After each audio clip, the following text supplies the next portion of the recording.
All right, everyone. Welcome back to another episode of Bell Curve. Before we jump in, quick disclaimer. The views expressed by my co-host today are their personal views, and they do not represent the views of any organization with which the co-hosts are associated with. Nothing in the episode is construed or relied upon as financial, technical, tax, legal, or other advice. You know the deal. Now, let's jump into the episode. Hey everyone, we'll get back to Empire in just a minute, but before we do that, I want to let you know that we have Permissionless coming up. Permissionless is a big conference that Blockworks and Bankless put on together. It is the biggest, the best DeFi conference in crypto. This year, it is in Austin, Texas, September 11th through 13th. If you've been in crypto for a while, you know that bear market conferences are the best kind of conferences. We have a phenomenal lineup of speakers. A lot of the guests that you hear on Empire are both going to be speaking there. You will have the opportunity to meet them there. And a lot of the topics that we cover on Empire, ZK Tech, Rollups, account abstraction, MEV, app chain thesis, a lot of that kind of stuff, that will all be discussed at Permissionless this year. So because you are a listener of Empire, you get a special discount. That's right. Santi and I negotiated with our marketing team. You get 30% off if you go to blockworks.com/permissionless. Empire 30 is going to get you 30% off your ticket. Today, when I'm recording this, that's about $300 off your ticket. So type in Empire 30 when buying your permissionless ticket. You get about $300 off. Click the link at the bottom of this episode. It's in the show notes. Do it quickly because prices go up all the time. And if you are going to permissionless, hit me up, let me know, shoot me a DM on Twitter. I would love to meet up with you there. All right, everyone, welcome back to another Roundup edition of Bell Curve. By popular demand, you've only got the best two of the show today. Michael's 1 and 2. Michael. Well, yep, the best addition by subtraction. Addition by subtraction. In the beginning, when Jason and I were doing podcasts, we used to listen to each other's shows. And he was like, so I've noticed every podcast, you just start with a dad joke and then go right into the content. I was like, yeah, I guess I do that actually. Whatever, man. If it works, it works. It works. We got some pretty big stories this week, actually. So I think the big one that it makes sense to start with, probably just in terms of long-term impact, although there's a question on how the execution is going to play out, is the PayPal stablecoin. So PYUSD, I guess we're calling that PayUSD, will be issued by Paxos. This is a company that's previously worked with Binance to issue the USD-backed BUSD. PayPal USD will be compatible with the Web3 environment and soon will be available on Venmo, which obviously is a gigantic, very active user base. Reserves are held in a separate NYDFS trust structure. So if anything were to happen to Paxos or PayPal, all stablecoin reserves would be untouchable by company creditors. I know we were talking a little bit about the fee structure and how that's going to work with PayPal USD, but what do you just think about the broad implications of this? The big things are, if you break it down, you've kind of got everything that's going on in Washington right now as a backdrop to all of this. You now have a second major publicly traded company that's a major financial services provider in the United States coming out with their own stablecoin. I know Maxine Waters had a number of choice perspectives as to her thoughts on the fact that PayPal is launching a stablecoin. Some of them seem to be educated, and most of them were not.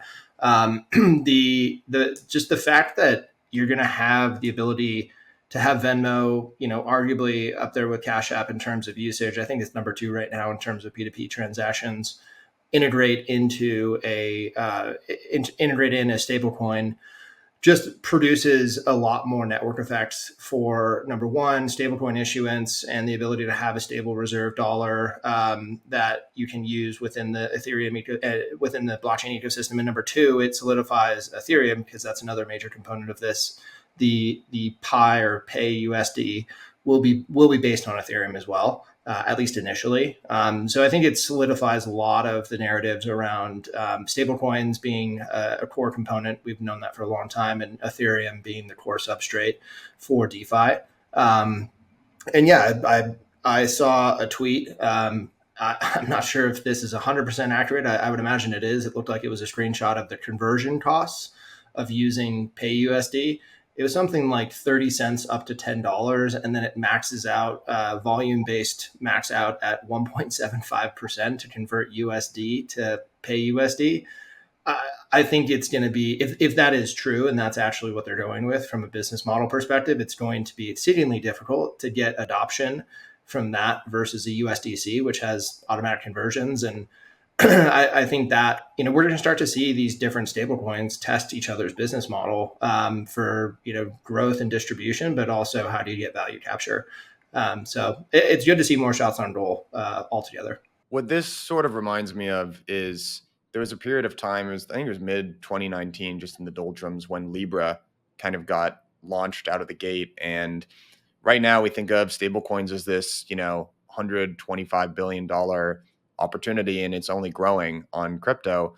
But at that time, I think the amount of stablecoins that were issued were something like $2 or $3 billion or something like that. And it was much more of a, wow, that's a very interesting take. And to Libra's credit, or to Meta's credit, they did see the opportunity and ended up getting shut down in Congress. I suppose you could ask the question, why would that not happen to PayPal? I think optically it's pretty different. PayPal launching a stablecoin as opposed to Meta, where there's plenty of backlash and antitrust sentiment and all that kind of stuff. I think it's pretty safe to say this is bullish. I think this is a really encouraging sign of institutional adoption. It's a reminder to all of us that just because there's negative sentiment out there does not mean, these institutions do tend to think on very long time horizons. And PayPal's kind of been in and out, but this is definitely a big, I think, confirmation, and it could bring a lot of users into crypto. 100% agree. It's bullish. And I think, no matter what the business model is, once again, we're just pushing more things out. We're testing the waters. Major institutional adoption from places like PayPal, Coinbase, even rumors of X or Twitter, whatever we're calling it now. The origination of X.com was a financial services platform, and even talking to Peter Thiel about the initial version or the initial thought, with Max Levchin around what this could be, what they wanted it to be in 1996 through 1999, was effectively what a lot of the blockchain ecosystem represents right now. I think being able to intertwine social networks and social connectivity with financial services is a fundamentally interesting proposition, and that's what Cash App, Venmo, kind of all of the like, even Robinhood to a certain extent. That's the basis of their success. So having more opportunities to see new products come out, fundamentally bullish. How do you see the eventual market structure for stablecoins playing out? Is there one or two or three dominant providers? Do you end up segmenting it mentally in your head between just fiat collateralized, very centralized stablecoins versus some of these more decentralized alternatives like DAI or Frax or something like that? What do you think the end state structure ends up looking like? Yeah, so I think you can disaggregate, let's call it some flavor of centralized versus decentralized. And by decentralized, I mean, Frax, DAI, SUSD, anything that is existing and created by specifically a smart contract, you probably with some collateral basis. I think we've also seen that the under collateralized, decentralized stablecoins just are not going to work. We have yet to see, anything in the same way of, Luna, Terra. Frax, I know, has some, slight under collateralization, but it's still backed by, other assets. It seems to be a more robust model. We'll put that to the test. On the flip side, centralized stablecoins, I think, is probably the bigger question here. And obviously what, PayUSD is in the camp of. Frankly, I think the biggest variable there is just regulations. We've got the stablecoin bill that has passed committee. It'll go to a House vote after the August recess.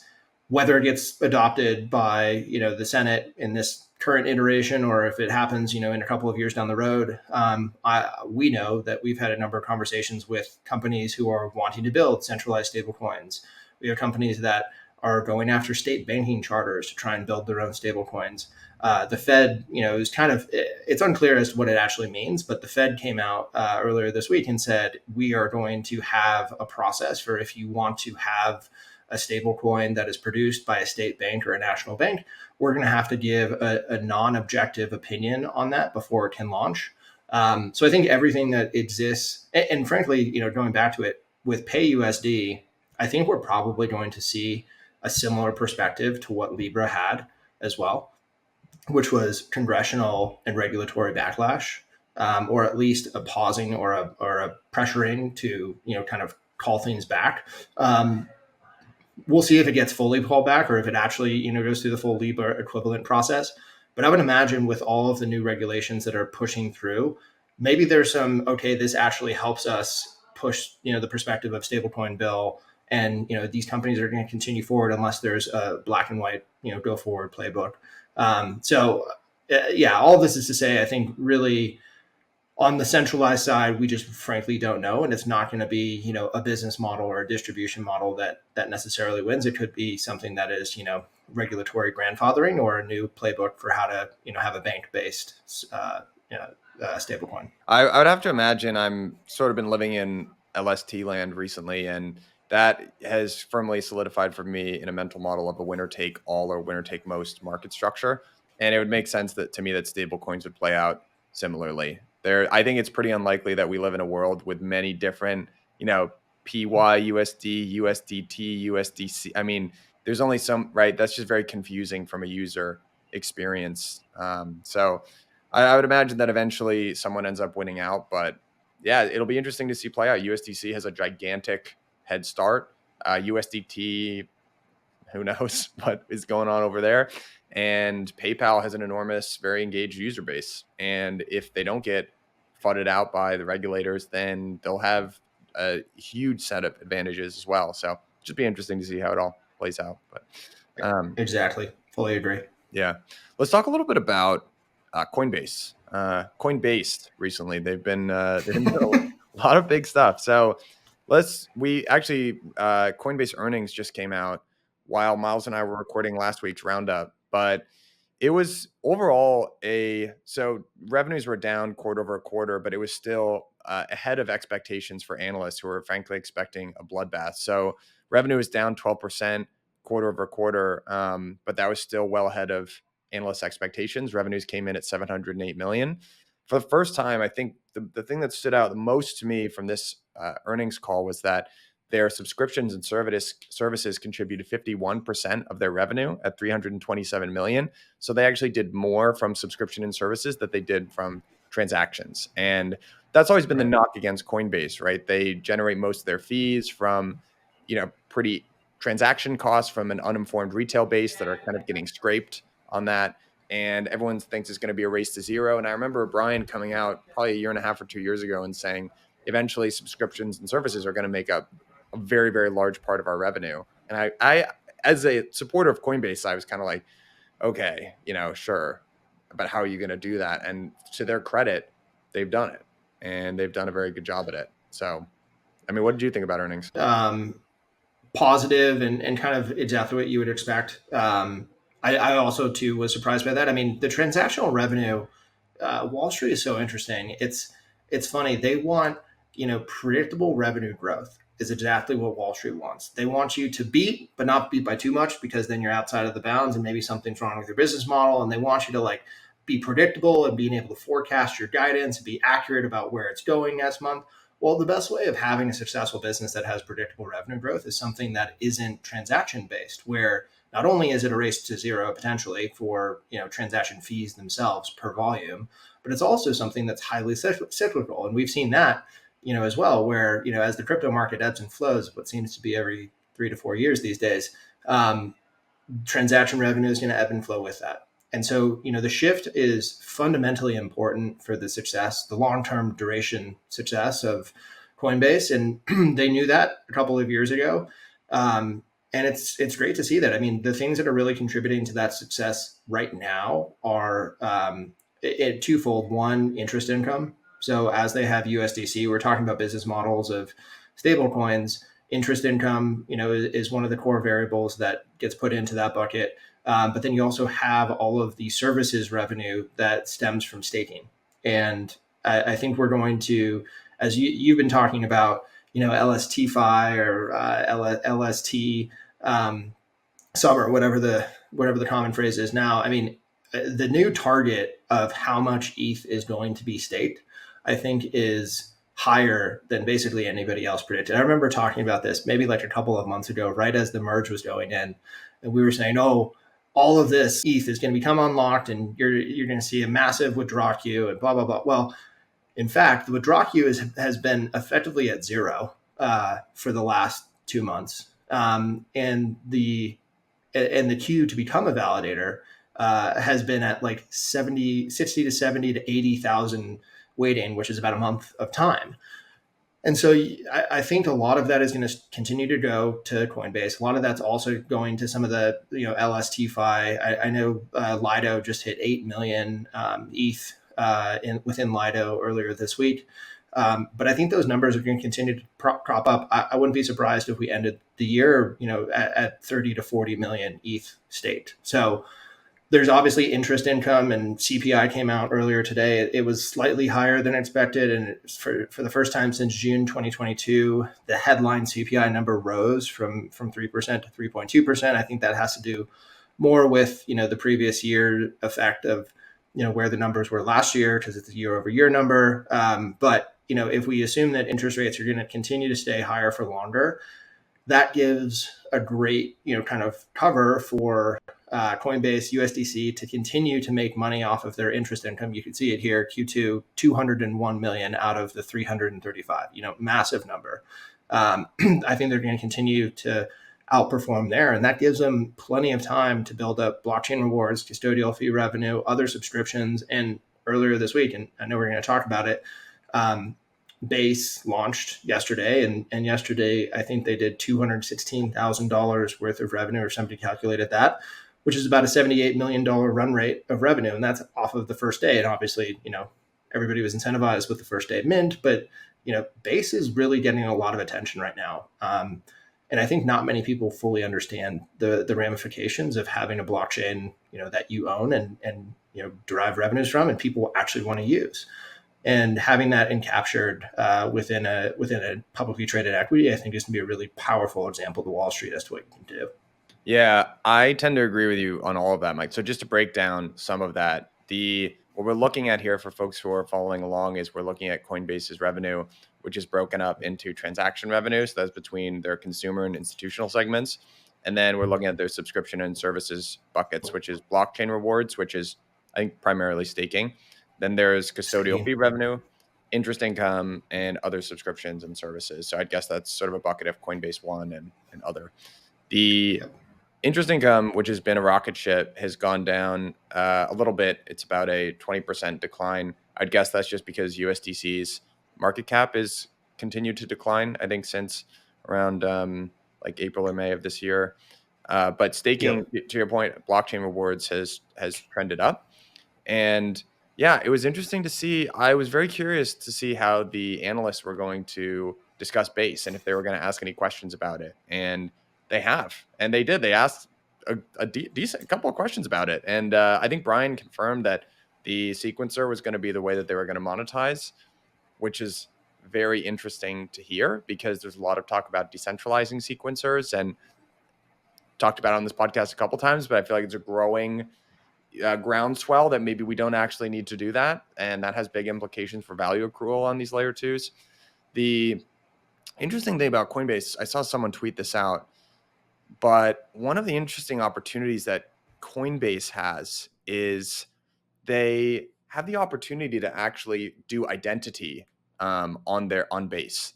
And we covered WorldCoin a couple of episodes ago. And while I think there are some qualms about WorldCoin, some of which are probably pretty well deserved, figuring out that proof of personhood idea has a lot of benefits. Mostly it's Sybil resistance, and you can do more accurately airdrops and stuff like that. So the ability for Coinbase to do that for customers on their layer 2 on Base is the way I would draw it. They kind of created this new category of, you used to have just CeFi over here and totally unregulated, lawless, Wild West DeFi over here.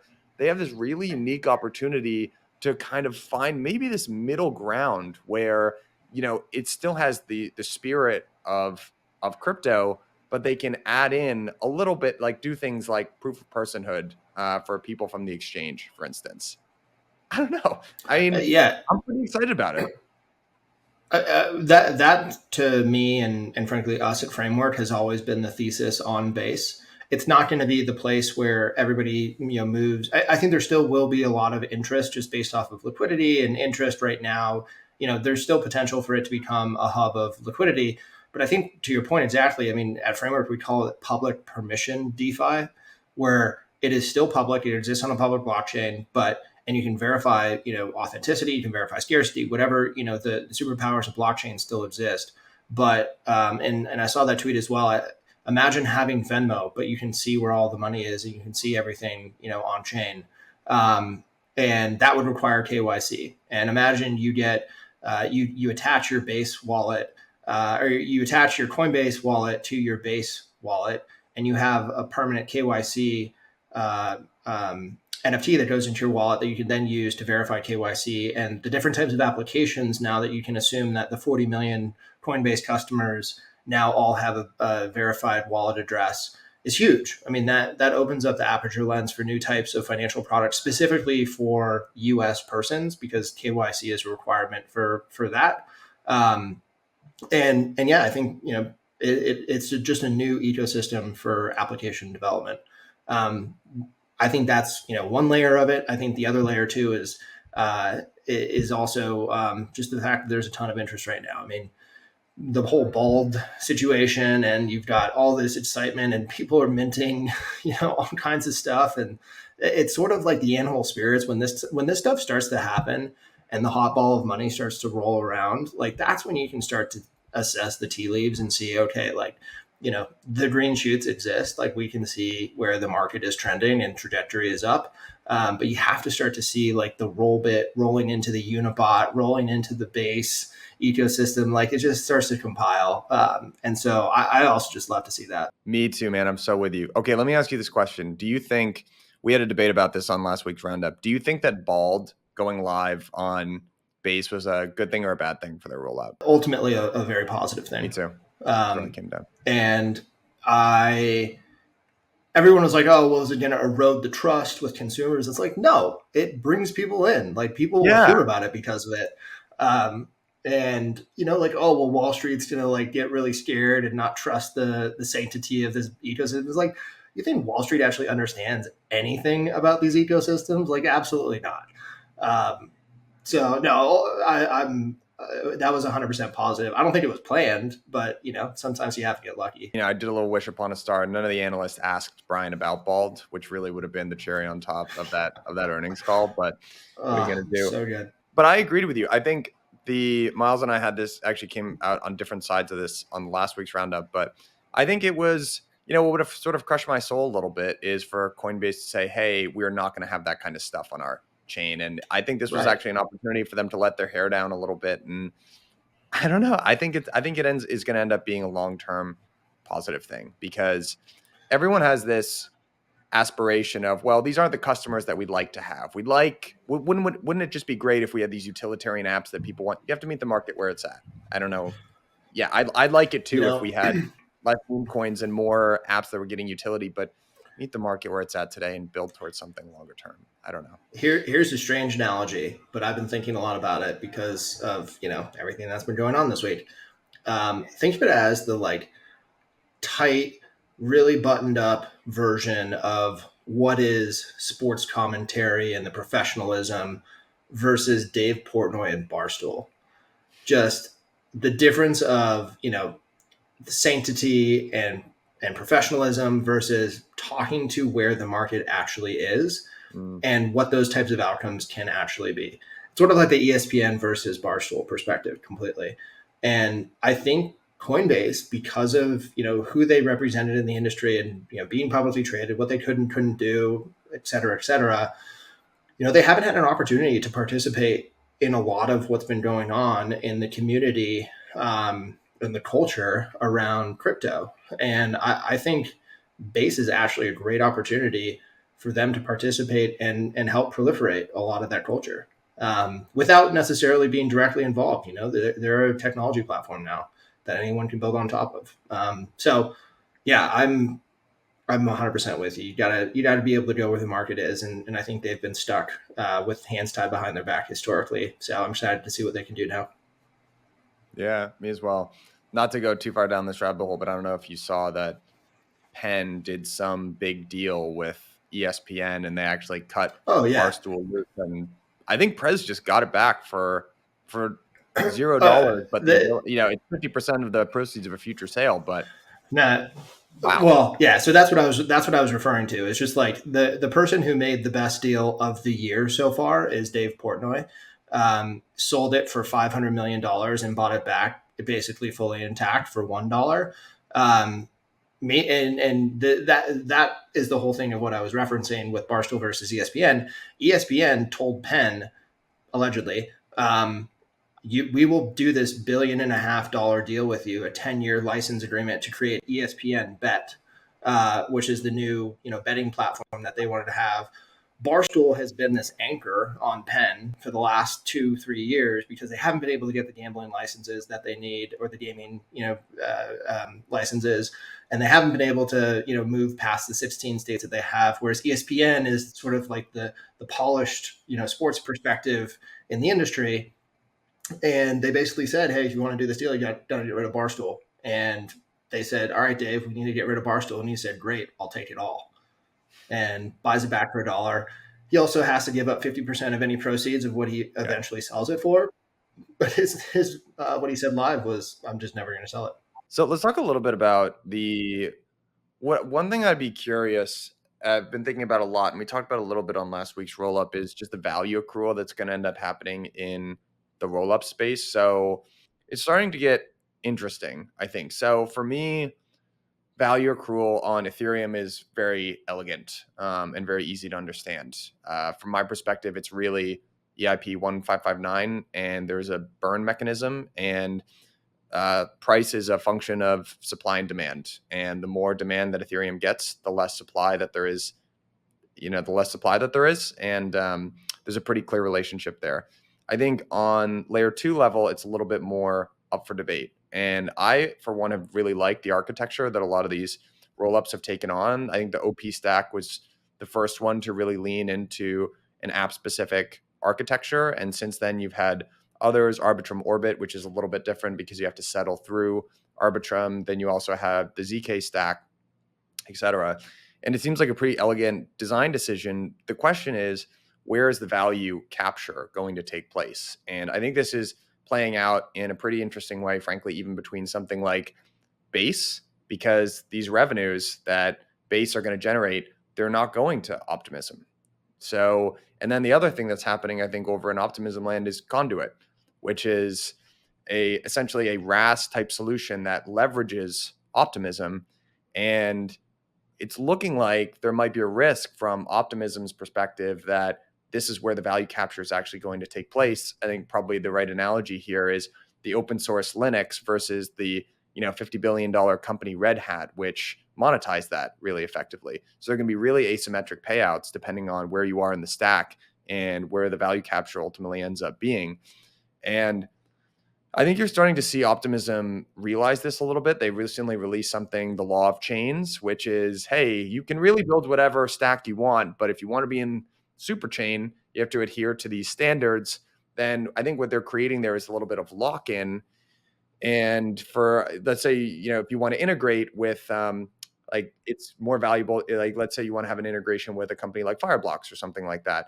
Well, the specifications are going to be for anyone in the Superchain. And if you're not in the Superchain, then maybe you can do whatever you want, but you're not going to have these easy set of built-in integrations. So what do you think about this? I mean, what are your thoughts on how value capture is going to look on the rollup layer? Yeah, really good question. And actually, here's a question back to you. Do you know exactly what the business model of Cantina, or not Cantina, Center, what Conduit is? Conduit. Because I would imagine it's probably some, and the services that they're providing. We're not investors. I don't know very much about them other than what's on their website. But it seems like they help you spin up your own Optimism-based chain. And actually, one of the people on our team, Rajiv, was saying he tried to do it just to see what it was like. And he was like, yeah, it was up and running within 3 minutes. Obviously, nothing was happening on it, but you can truly spin these things up very, very quickly. I would imagine, there is going to be a fundamental question around, where does value accrue to the specific ecosystems, but then also the specific chains. Base, I think, is very simple. You have the shared sequencer, and that is owned by Coinbase incorporated, and you pay fees to run on Base, and those fees go back to Coinbase. The interesting part would be, okay, Cantina is going to create a diaspora of other OP-based chains. God, not Cantina, Conduit. It's going to create this, explosion of new chains. Are they each going to have their own sequencer? Are they going to rely on a sequencer network? Where does the value accrue in those ecosystems as well? Does that go back to, the Linux equivalent Optimism, or is it something that gets accrued to a Red Hat because they're able to provide services? And, we were talking about this internally at Framework, and sort of like what's the future potential of Conduit, and how are they going to work going forward? Easy to spin up. You pay a SaaS fee probably, and what do they do afterwards? Well, maybe they help you with DevOps, or maybe, but like Red Hat's business model isn't that you have Linux and it's this proprietary software that you can now pay them for. It's that they provide you services and DevOps and all the things that it takes to run at scale. And that's how they make their money. And, it's I think a $25-30 billion purchase. So, massive business on top of Linux. There's going to be a huge question as to like, where does value accrue in the same way? I do think that there's an element here that's differentiated in that you do have a sequencer that's extracting value, and it costs a certain amount to pay to use it. Whereas Linux is just like, it's free open source software. But it will be a question as to, does eventually, the Optimism stack decentralize their sequencer? Does it go to a different model where you can tap into a shared sequencer network, and that's, the way that you pay for things, but then they also share revenue or something along those lines. The other interesting variable here, and so all of that's to say, like, I don't know, but we're going to start to see a bunch of different models emerge of, maybe run your own service, tap into an existing one and pay, the existing one, or pay Coinbase to use, build on theirs. The benefit though is I think you can be across all of these different ecosystems simultaneously. And so maybe it's sort of a let the users decide where they want to be type question. I know a number of the protocols in the synthetics ecosystem are talking about, what if we launched on Base? They're already on mainnet, they're on Optimism. And now the question is, well, what if we ported our stuff over to Base just so that we have coverage of all the different ecosystems? It's really easy if you're building on Optimism technology to be able to have that cross compatibility. So it might ultimately end up being you have all the different versions of all these different ecosystems with different value capture. And ultimately the users will decide where they want to aggregate and where most of the revenue is generated. It's tough. I think the way that at least I mentally walk through this is from the perspective of a potential new app chain. And let's say that I'm trying to spin this up, and ultimately what I could do is figure out all of these modular parts myself. And as much as we say this is open source technology and it's super easy, it's probably a lift if you're not technical, or there could be some layer of abstraction that sits in between you and ultimately the code that Optimism has open sourced. And you could pay a small fee, but it could save you an enormous amount of time. And if you're an entrepreneur, it's a really easy decision to probably make. And right now, if I had to guess at where the value lock-in happens, I feel like it's at the sequencer. That might be just being way too simplistic, but that's kind of the, right and left part of the bell curve that's what we all think, right? It's the sequencer. So it's probably a pretty good business model that they've got there. Totally. Yeah. The other angle here, which I think is interesting. Yes. Okay. You've got, a crypto native app developer, who wants to build potentially their own application on top of their own chain. I think the other variable here is, what about all the people who are app developers who don't know a thing about blockchains? Where are they going to start? Where's Coca-Cola going to come in and say, oh, we want to have our own L2 as well. Right. And that'll have the Coca-Cola, NFTs on it. Well, they're probably going to go to Conduit and spin things up and say, okay, boom, we've got ourselves an Optimism stack. And maybe they're going to have cross compatibility with Coinbase to be able to say, hey, Coinbase users, if you connect your wallets, whatever it may be. Maybe it's a terrible example, I'm thinking out loud. But the idea is, I think new entrants into the space, the easier it is, they're probably going to go with that, and it's going to be the least costly. But even existing applications, if you wanted to move over, or new developers who understand the space, who want to build new apps, there's still going to be a lot of interest in going in that direction too. Yeah, I agree. It also, it's interesting to listen to the Aiden from Stride, one of the co-founders of Stride reminded me of this, but developers, they're not all developers are the same. And usually infrastructure developers are very different from app developers. In Cosmos land, those lines are blurred a little bit more, but in Ethereum, there's kind of this group of infra guys and gals, and then there are the app developers, and they're very different in terms of their skill set and mindset. And I think what uh, products like Conduit will ultimately do is help abstract some of that distinction away, so that if you only care about building an app, you can just come in and do that. And it could be Coca-Cola, but it just could be crypto natives who aren't infrastructure developers, but they're, laser focused on the app layer, which eventually we need. We eventually want more of that, I think.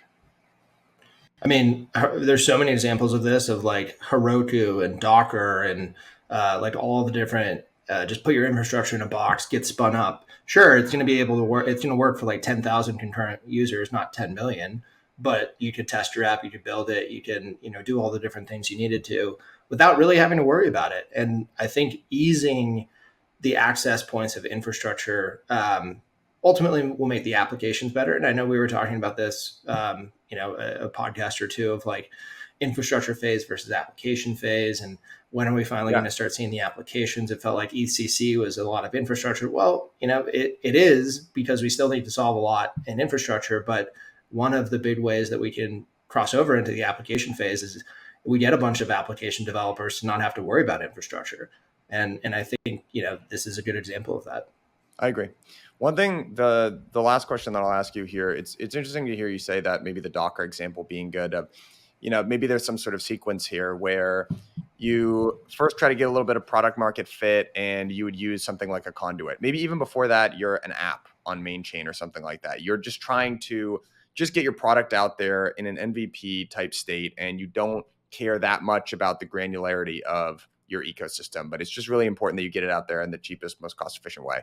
Then maybe step two is to build on a platform like the OP stack that leverages Conduit. And that's infra in a box. And maybe that gets you to, I don't know, 100,000, 200, 5 million users maybe. But then the question is, what do you do after that? Because once you have product market fit, I think there's a technical part of this discussion, which is, okay, does Conduit still make sense for me at that level of scale?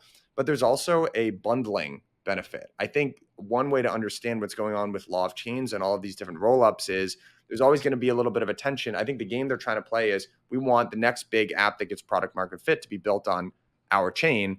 And if we put it all in the super chain, then everyone will derive the benefit of that. Yeah, everyone thinks like that, except for the app that gets product market fit and is like, hey, you guys are riding my coattails. And that's challenging. So what I've always envisioned happening after that is Cosmos, because that's the next sort of logical step where you can own everything. You can own everything full stack. And it doesn't make sense for so many products now because so few products have product market fit. But eventually you could see a lot of springboarding layer twos moving over to the Cosmos system. What do you think about that? I've always thought that you're going to have some similar progression of you start off as a smart contract on a really cost effective chain. It's not going to be built for scale. It's going to be built for assessing product market fit. Then maybe you move into a more cost effective environment where you need the scale, where the liquidity exists. You start to harden your product, your service. You test the scale. You test the capabilities of it. And then it moves into more of a multi-chain experience. And I think that's where the growth phase comes in. It's sort of like, okay, we built everything within OP, and we started off as a smart contract. Now we have our own token, we're our own L2, but then we need to move to like Base and ETH, L1, and we need Avalanche and like everything, Solana, who knows? Like we need to build instances everywhere to be able to attract all the potential users. And then, yeah, I think there is a question as to, and we haven't really even seen that many examples of that right now. Like you've got Aave across a bunch of different, blockchains, and you've got Uniswap. We'll see exactly how Uniswap X works, and maybe that's the router that enables the unified product experience across chain. I think it will be. And you're starting to see cross-chain compatibility. DYDX will be the first real kind of test for that fourth phase, which is own your own L1. And I think that there are obviously a ton of benefits for having that. There are also a lot of additional costs and a lot of new core competencies that you have to build within the team to be able to do that well.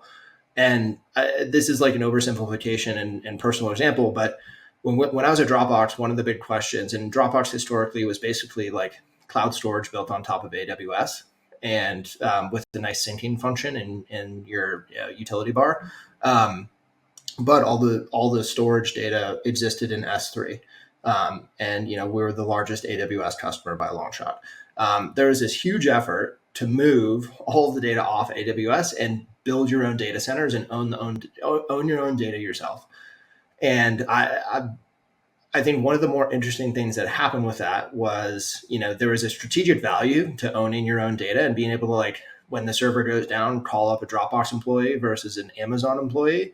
But it is also, it was found to be NPV negative for that transaction to move everything off of AWS just because of the economies of scale that AWS had versus running your own infrastructure. Obviously not the same example, but there is a question of what is the scale and security guarantees that you get with an ETH L1.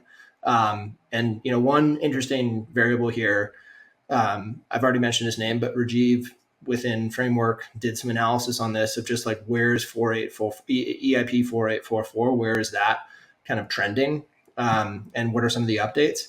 And the basic update is it's looking like it will be roughly 10 times cheaper for an optimistic chain to put call data on L1, at least Ethereum. And that does change the economics like pretty fundamentally in favor of maybe it is actually just better to put the security guarantees into Ethereum. The cost of call data is going to go down an order of magnitude. And you're going to be able to have like a pretty inexpensive to run potential roll up that you can have for yourself, maybe at that third phase of growth where you're running your own L2. Hat tip to him for all the analysis that he did and kind of the understanding there. But it does make the question of like, where do you want the value to accrue? Is it going to be something that exists in the sequencer layer and you kind of have differentiation on the sequencer we've been talking about? Or do you eventually get to a state where you're like, okay, I just have to have my own chain and I have to run my own security model myself? I think it's probably more of the former, especially if prices continue to go down for L2s. And then you differentiate on business model of the sequencer. So the point about call data being more inexpensive is, I think, a very good one. Someone posted a blog post a while ago, transaction throughput is overrated. And the point they were trying to make is, people cite TPS quite a bit in terms of cost efficiency, but really one of the big bottlenecks is data availability and the cost of posting data. So computation and throughput is obviously much cheaper, much faster on the layer twos, but there's still this bottleneck of Ethereum. Now, there are a couple other solutions to this, right? Call data is going to be cheaper with 4844, I think is the name of the upgrade. But there's also going to be some other data availability solutions. So EigenDA is one where validators that opt into running an alternative data availability solution will be able to process. That'll be another solution for posting call data. Celestia is another routing sort of solution. There was an interesting post from Dankrat on Twitter today. So I actually posted something about this a couple weeks ago coming back from Modular Summit, but kind of as an interesting thought experiment, if your chain, let's say you use the SVM for execution, you use Celestia for data availability, but then you settle to Ethereum, what kind of chain are you? And it's exactly, it's kind of interesting. And it's sort of a malformed question, to be honest, but all of the responses that I got were, it's the settlement layer. I'm not 100% sure about that, actually. It's a worthwhile question, I think. I think there's actually two different perspectives. Yeah. And it's a question of to whom are you asking the question of what blockchain are you? Is it the developers? Yeah. Because that's the settlement chain. Yeah. Is it the users? Because that's the execution engine. That's a really good point. Yeah. Point being, all this is just going to be exciting to watch how it plays out. And I think everyone's going to have their assumptions tested quite a bit in the coming years, but that'll be fun. Speaking of assumptions getting tested, we should move on to XRP, it looks like the SEC is appealing that decision. Dun, dun, dun. What do you think about that? Yeah. Well, so this is me putting on my fake legal hat, my fake lawyer hat, but so it's an interlocutory appeal. Yeah. And what that means is, and I read the whole thing yesterday. There's three variables that constitute whether or not there should be an interlocutory appeal. And I'm paraphrasing, I'm going to miss parts, so forgive me. But it's effectively like, does this cause confusion in the marketplace? And is there sort of like an impending reason why we need to do this sooner rather than later? The typical appeal process would wait for the full conclusion of the suit to play through. And that would also include the specific complaints against the former and existing CEOs, which is probably a year away. And so you can either file an interlocutory appeal on the existing summary judgments right now and see how that plays out, or you can wait for the entire thing to be finalized and then appeal either the whole thing or components of the case. And so they chose the former in that they wanted to do the interlocutory appeal, specifically referencing two facts. Number one, that the judge in the Terra case said effectively dismissed the motion for dismissal by saying that the precedent that's set in the Ripple case does not apply here. And that one is sort of a weak argument, but it's you basically saying like, we can't use the precedent set in the Ripple case to therefore dismiss this case. These are two separate cases. The bigger one I thought was the confusion that lies now in the Coinbase suit, which they also referenced, saying Coinbase has put through a motion to dismiss our case, and they referenced Ripple as one of the reasonings for why they should dismiss the Coinbase suit. So obviously, I think I obviously don't know exactly what's going to happen. I don't know where sort of the winds are blowing in terms of these perspectives. It seems like the timeline here is in the next weeks, not months, in terms of figuring out whether or not this will happen. I know that what does happen is the judge in the Ripple case, as well as the Second Circuit itself, will have to approve this interlocutory appeal, which will effectively pause all of the continuing stuff going on in the Ripple case and until they can reassess the points that were summary judgmented a couple of weeks ago. So it's interesting. I think a lot of people who know more than I do were expecting something like this to happen. So it's not as a huge surprise. And this was actually the week that everybody was saying, if it's going to happen, it's going to happen this week. So it'll just be interesting to see how it plays out. I think, we can't hope for these different opinions and different judges to come and create the new standard. That's not how these rulings work. We have to have new rules and regulations. So I think this just furthers the need for there to be, congressional action. And that stuff that's happening concurrently. And we'll see where that lands in a couple of months once recess is over. But yeah, it's unexpected, or not anything that's unexpected. And I would say it's probably 50-50 as to where it ends up now. I think the generally expected, or the consensus would be that if this were to get reversed, then the only two crypto assets that would be pretty safe from being deemed securities would be Bitcoin and ETH. I think it's up in the air for almost everything else. And then I think you need to probably reapply the discount rate that you were applying on other altcoins, frankly. And yeah, it's definitely something very meaningful. I have no knowledge, really, no special knowledge better than anyone else listening to this show on how these things play out in court. So I guess we'll just knock on some wood and cross our fingers here, because that would kind of suck if it got reversed. I mean, the other thing here too is, okay, so let's say this does get appealed and it does go through, and it goes through in favor of the SEC. Well, the next step would be to reappeal, and I'm sure Ripple would do this, reappeal to the Supreme Court. And that's, obviously a choice that the SEC has decided to go forward with. But one of the perspectives that I heard is, well, if you appeal it, you run the risk of having it go your way the next time. But the next and final step after that is the final boss, the Supreme Court.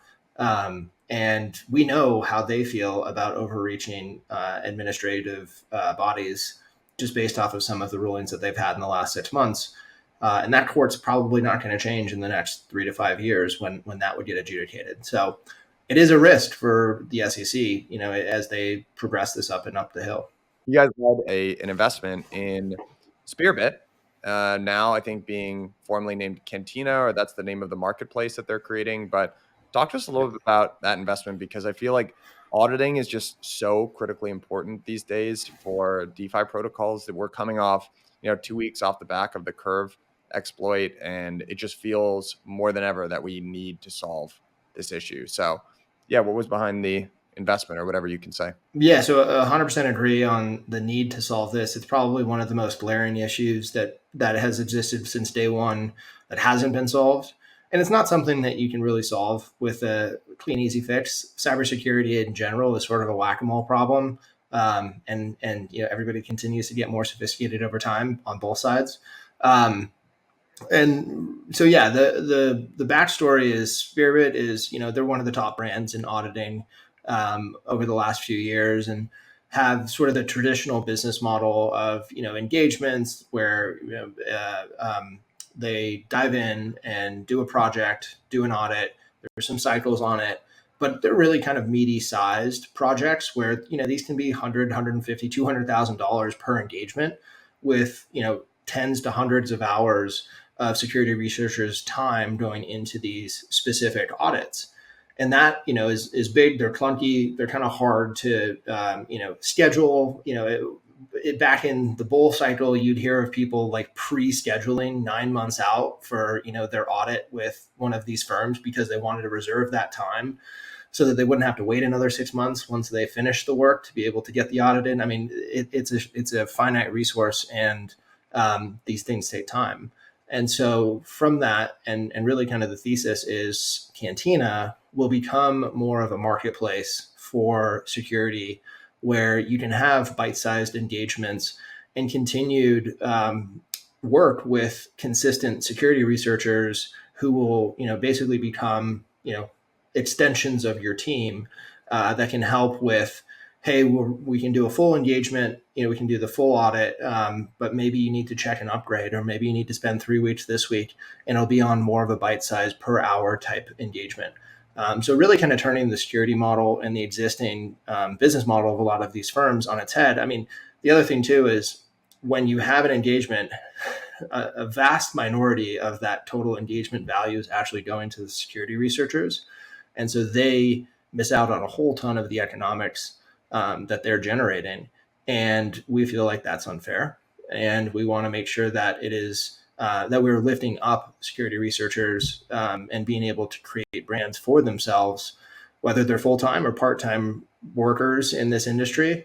Being able to have reputation, I think, will go a long way to creating long-standing relationships. And you'll better understand who the best people are, and they're going to be able to rise the ranks, and it'll be kind of a fun game to see how it plays out.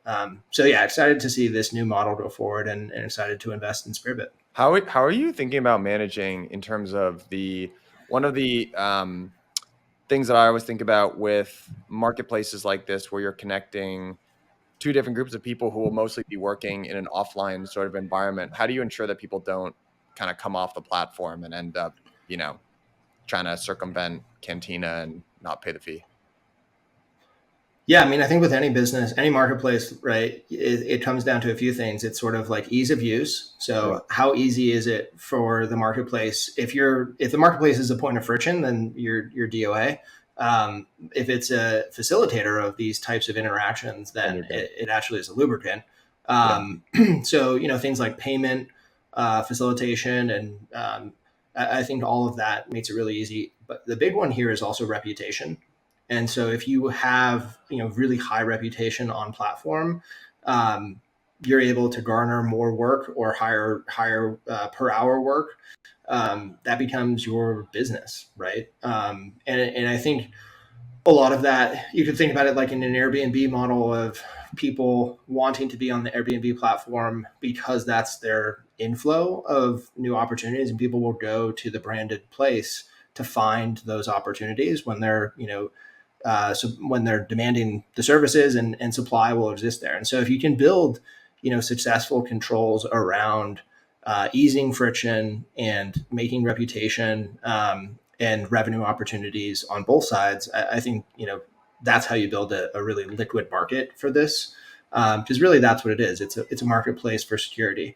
And there's a lot of other stuff that's in the hopper, in the works right now, but those are kind of the basic principles. It's been a week. Hopefully we come back with next week with more good news. Honestly, another PayPal type company launching a stable. But if this one thing that I have had a takeaway, just being in Blockworks for the years, the news is just so uncorrelated to price. Some of the things that have happened in the last couple months, news wise, if this had been a bull market, there would have been tweets with 10,000 likes and people would be saying the market's going up because of this. News and the market do not have the correlated relationship that people think.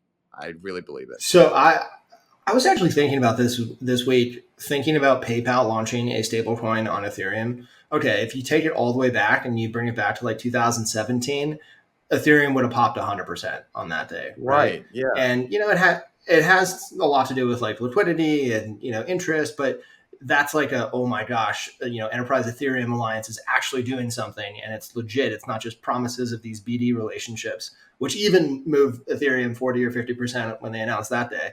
And you get more mature and you're like, okay, in 2020, if we had a couple of stable coins and we had a couple of, DeFi protocols that were working, but then you have PayPal stepping in and, the big brand, and they're going to bring, like, the institutions are coming, became real because the institutions literally got here, how big that would have been.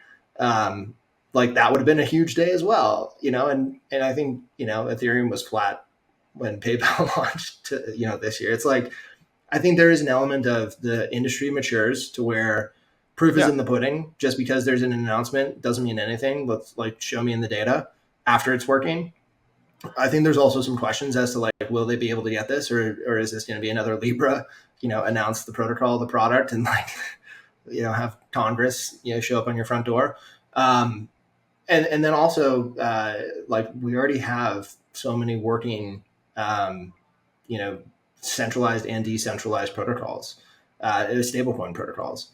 And is the market saturated there with USDC? And the other one that we didn't really talk about on the decentralized side is DAI has had a heck of a week, with the DSR changes, and it's jumped up I think $600 or $700 million this week, and there's some really interesting stuff going on in the stablecoin market. So it's sort of do we need another one right now? But ultimately, this will be positive. I think the data will actually come through, and number of people who use PayPal religiously, and I'm sure would love to entertain using PYUSD, is actually pretty high. So I'm very hopeful for this one. I don't think it's just to be a flash in the pan. Yeah, me too. I think so. I've flip-flopped a little bit. We covered Maker's Endgame a little while ago where I was not super positive on it. I recently come around a little bit on it and think I still don't feel like I fully understand it, but I've started to change my mind on it a little bit.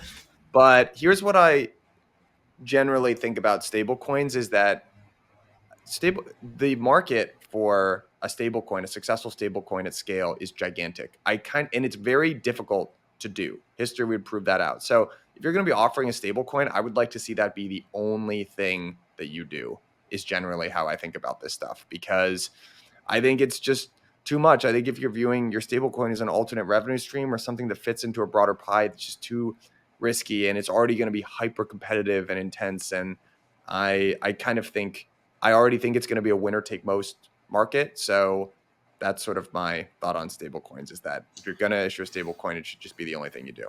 Totally fair. And Endgame is going to be really fun to watch, is kind of my perspective. And I'm glad we're taking shots, trying different things. And so yeah, excited to see all that. But I agree. I think building your own currency is a difficult enough economic equation. Circle had $779 million in revenue for first half of year. already surpassing the 772 million for all of 2022. The private firm generated 219 million in adjusted earnings before interest, tax, so EBITDA, outpacing the 150 million for all of last year. They have over $1 billion in cash on the balance sheet. So it's been a tough couple of months from the market perspective, like a market cap perspective of USDC, but they got a money printing machine on their hands. Definitely great for them. We need more Jeremy Allaire's and more circles. But it More actually vaults. makes sense because it is. I mean, think about it. June, July last year was when interest rates started rising. Yeah. And that's half the year. And we've just passed the first half of the year, and it's almost the exact same number. So like, you turn on interest rates for half of last year and the first half of this year, the number is probably going to be the same. I would guess they'll finish the year at twice what they did last year. That's so, Michael, do you think when Jay Powell started hiking interest rates, Jeremy was just like, let's go, boys? Cartwheels. Right. He's doing cartwheels. Yeah, I mean, it's an interest rate business model. So it is. It is. I feel like I agree though. I feel like it prints in both directions because in a bull market, there's just more capital coming into the space overall. It's probably good for your business, but in a bear market, there's probably a pretty high correlation between bear markets and when interest rates are going up. And then at the same time, stablecoin dominance probably goes up during a bear market, I would guess. A lot of people used to move entirely into Bitcoin, but now they probably go into stables. So what a business. Exactly. What a business that is.